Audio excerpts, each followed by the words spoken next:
that's okay. That's okay. It happens. It happens. All right, so I'm gonna start. It always cuts off my head. It's always so funny. I have to back it up a little bit or Doesn't give something. you that much room, right? No, it doesn't. I'm pretty short too. It shouldn't be that difficult. All right. Okay. Let me dive into here, and then we can get into the questions. Sound good? Sounds great. All right. So, hi everyone. Happy Friday. You know the drill. So, today, let's talk money. Tiffany Kinney here, your LA Realtor, and welcome back to our Small Business Spotlight. So, as we know, small business owners of all kinds are being forced to get creative. So, we at Tiffany Chin Real Estate are continuing our journey to do our part in helping to give back to the community that has been so good to us.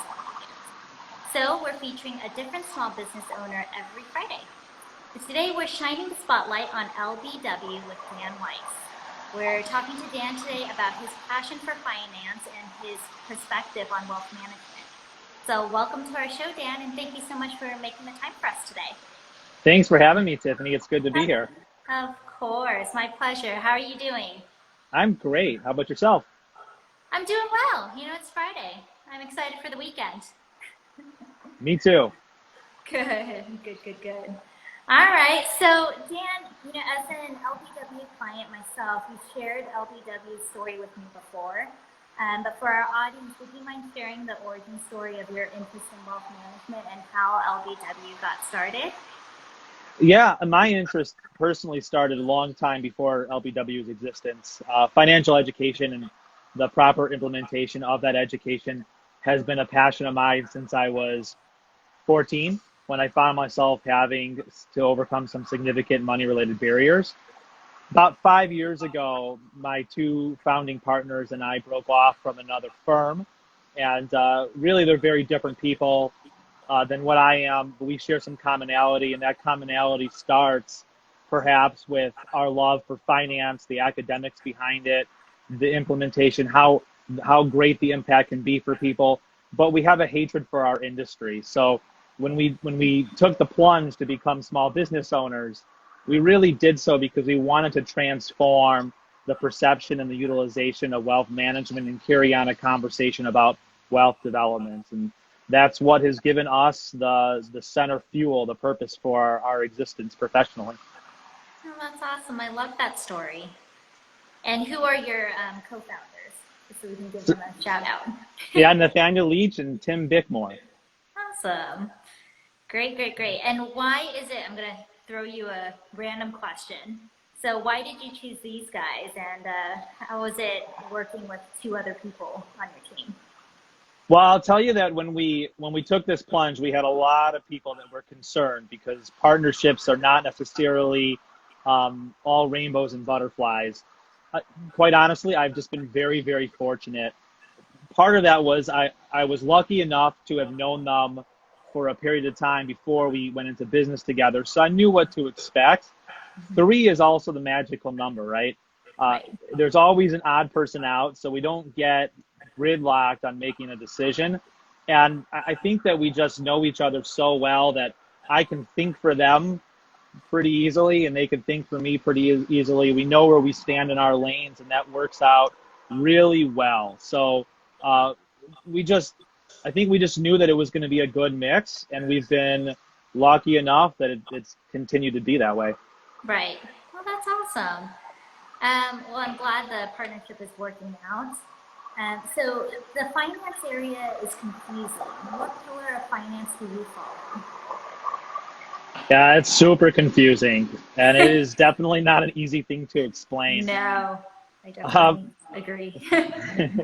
From a setup standpoint, we would be considered a registered investment advisory firm, but I don't expect most people to know what that actually means. Mm-hmm. In practice, we really operate as a virtual family office for the public. I also don't necessarily expect people to know what that really means. So what it means is that we provide highly customized service and services beyond what is commonly found to people who are looking to truly build a partnership with us. I honestly don't know what a financial advisor really is. I think it gets commonly thrown around. But what I do know is that in the vast amount of cases that I've seen, it's just simply not enough. So we take what the experience should be to all new heights. And it's really about a high level of customization for the particular person we're looking at. Our industry is really focused on efficiencies, which only further makes people more of a number. We're going the opposite direction. I want to treat everybody like the unique individual they actually are. Oh, I love that. All right, and what exactly do you do in your profession? I know there's a lot of mystery behind that. Yeah, I think from a professional standpoint, what we're trying to do is add legitimacy to our profession.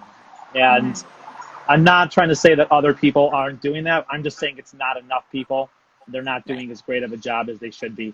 So I feel that most of my peers really aren't professionals. They're not experts. They don't have bona fide credentials or experiences. They really aren't getting people what they need. And so I think what people really need is they need continuous guidance. They need customization to be applied to them and their ever changing lives. Mm-hmm. I think that people's life complexities now, now and in the future, just need that kind of detail, that kind of attention, and that's Right. why I feel that the family office experience is so important because people don't really get the feel and service that that a typical financial advisor provides, and really the reality is that there's a significant demographic of people that really need above that, but they perhaps don't have the $100 million laying around to hire a traditional family office to have that kind of experience. So there's a big demographic though of people that really have enough life complexities that can use that. In fact, I think that's really most people, particularly most 30 and 40-year-old professionals that we see that have those kind of complexities. A lot of times they just don't realize it because they're just so used to those complexities, but they're definitely there. So that leaves us a pretty large space of people to help between that 100 million mark and really, making a good wage and not quite sure what they should do with that. Right. Well, I think the traditional wealth advisor you speak to once a year, right? Has anything changed? What are your goals now? Let's review what we've talked about. But what I found with you guys is you really have that. I really feel connected to you guys. People like talk to me more than you'd want to talk to me. That's not true. But I appreciate the partnership and collaborating on different ventures. So thank you for that. It really is our pleasure. Once a Right. year just is not enough for most people, and Right. there are people that don't get that. It Yeah. really is. Your life's changing all the time. You really should Mm-hmm. have that person there as a confidant. Just no different than having a doctor or an attorney there for your beck and call. That's Right. really how this relationship should be as well. Right. Right. Good. And who is your typical client? Who do you work with? Um, well, I really think that in order to provide that kind of customization, you do have to create a niche that really Mm-hmm. is designed on where your interests lie and where your skill sets happen to be. We primarily partner with creatives. And so creatives, this demographic is defined primarily by mentality, but then further described easiest by profession and life events. So to give you a more clear picture of that, um, we want like-minded, driven people. They typically tend to work in the fields of real estate, tech, a lot of people in marketing and advertising, media, entertainment, some particular sciences, and really entrepreneurship. That's where we find these creative individuals that value having that constant partnership and play and really want to seek out not just the quantitative elements of financial education, but the qualitative as well. Right. Right. Another way to kind of look at it too, Tiffany, is that we commonly are dealing with, it's a funny term, so I love it. We commonly are dealing with a term referred to as Henrys. That stands for high earner, not rich yet. Um, Mm-hmm. and so really our demographic tends to be younger because that's who we're seeing. And not to say that we can't work with anybody, we sure can, but that's where we find a lot of this need. That and then entrepreneurs or business owners that are really looking to get to the next level. Good businesses, but they need this kind of partnership so they can focus on being great at their skill set. We can Mm-hmm. focus on the support piece Right. of it. Right. Absolutely. You taught me that term. I had never heard of it before. A lot of people haven't heard of that term I before. love It's not old. it. It's so much fun. All right. And what is it about your career that brings you so much joy? So it's a great question. I mean, I love what I do, right? It's so when I was young, I thought about, and I think a lot of people think of this too. So when I was young, thinking about my career, ultimately, what I really wanted is I wanted to find myself important, or a commonly used term today, essential to others. That's really what I wanted to do, right? I didn't know where it was going to go, but that was at the heart of it. And I think many people feel that way. When life events turned me to finance, I feel like I really found my calling at a young age. And really, I get to be a counselor, a confidant to people. And that involvement, that level of intimacy, the breadth in which I get to be involved in people's lives, it's a great value to me, and it's a great value to our team. So, people share their history, they share their dreams with us. We get to be part of all of that. And I've learned just so much, and been able to step into other people's shoes for a brief moment, hear their stories. Everybody has their stories. It's been a very enlightening experience that I really fully didn't expect to get. But I know for sure that my partners would agree. It's been one of the biggest surprises that we have seen from a career standpoint. But it's just been extremely fulfilling. And I have such a deep respect and appreciation for that element of my career. And quite frankly, we're just very proud of our work and very proud of our clientele that we get to work with. Right. Well, it's a very personal relationship that you develop with your clients, right? And It it's should be. very, yeah, it should be. And it's very similar in real estate. I often find out Hmm. that some of my friends are married before anyone else knew that they were married or pregnant. All those big life events that they haven't quite announced yet. It's always fun. And, I always feel honored to learn those things. I'm sure you need to know those types of things too, and what you do for people. I do. It's funny too, because sometimes some of those clients are friends. They're Right. friends first. A lot of our clients are clients first, and a lot of them become friends. Mm-hmm. And so my wife knows a number of those people too. And so they'll tell me things like you just said, like, "Oh, I'm Right. pregnant," and then I Right. have to keep it a secret. I know. She understands, but she still doesn't like it. Right. That's funny. All right. And what can you tell me about how COVID has impacted your work? Well, from a functionality standpoint, not really. We can do everything that we do from anywhere, right? So, I'm like a stepchild. I joke with you recently at LA because I'm sitting here in Madison, Wisconsin, Mm-hmm. because we operate everywhere. LA and San Francisco are our two largest markets in the country. So I do typically spend a lot of physical time there, but not lately. So functionality wise, not so much. From a mentality standpoint, it's been interesting. I think that this has been a great time for self-reflection for us and for our clients. And so I really, it's just been a nice, if I'm trying to find a silver lining of a lot of ugliness that comes from COVID, that I think the biggest silver lining is it's allowed myself and others to sit back and think about what's really important in their life. And that does change goals and priorities of that goals. What matters most to me, my family, my business. Those are great questions to ask. I think we're so busy so often, we don't get to pull back and ask that. And I think this has given an opportunity to do that. I think in those considerations too, what's been interesting from a business standpoint is that, I've had to go from conversations of, well, COVID has put me in a really bad place. My business is struggling, my life is struggling, to a conversation, one phone call after that, to how do I take advantage and optimize this situation.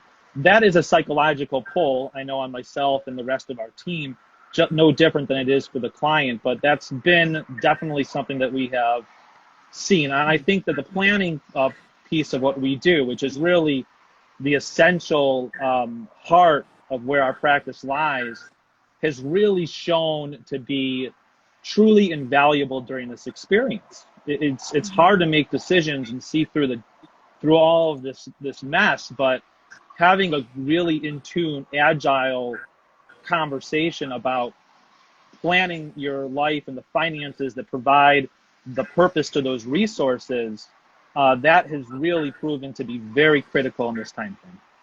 Right. Oh, I agree. It must be very emotionally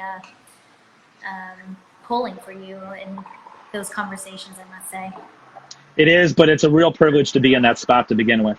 Right. Agreed. Okay, so now we'd love to know, how can people support you? Well, I think from a broader picture, what we're trying to do is foster a movement within our industry, right? Of really pushing your quote unquote financial advisor to be more for you. So I think generally speaking, you can support us and better support yourself by realizing that you deserve more from your financial advisors in that experience. And you should ask for a deeper relationship. And if you're not getting it, you should push harder, or you should make a change. We're talking about your financial freedom and ability to achieve your goals and drive happiness and the sustainability of that and the happiness around, others around you. Outside of health, I don't know what's more important. So, put a greater emphasis on getting the support on your financial direction and the education that goes along with it.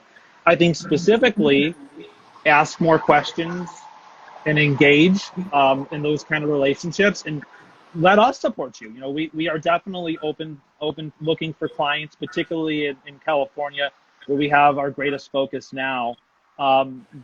We never turn down a conversation, even if we know it's not resulting in business. I really mean it when I say, those younger days where this passion ignited for me is not that far away. And so I think that level of education just isn't there. And so if I can provide some of that, whether that person's going to become a client or not, really happy to do it. The conversation does not hurt. We don't put any pressure on people. I don't think there's a place for that. That doesn't help in building a relationship. So feel free to reach out, and we're happy to talk, or feel free to just find more education on the topic. Awesome. Well, thank you so much for that offer. We really appreciate it. All right. Well, Dan, I think that's all I have today. I want to thank you for taking time out of your Friday to join us today, and I hope you have a wonderful weekend. We are rooting for you to continue to thrive through all of this. Well, thank you, Tiffany. We really appreciate you having me on today, and for all of your great audience too. Tiffany does also make an appearance earlier today on our podcast.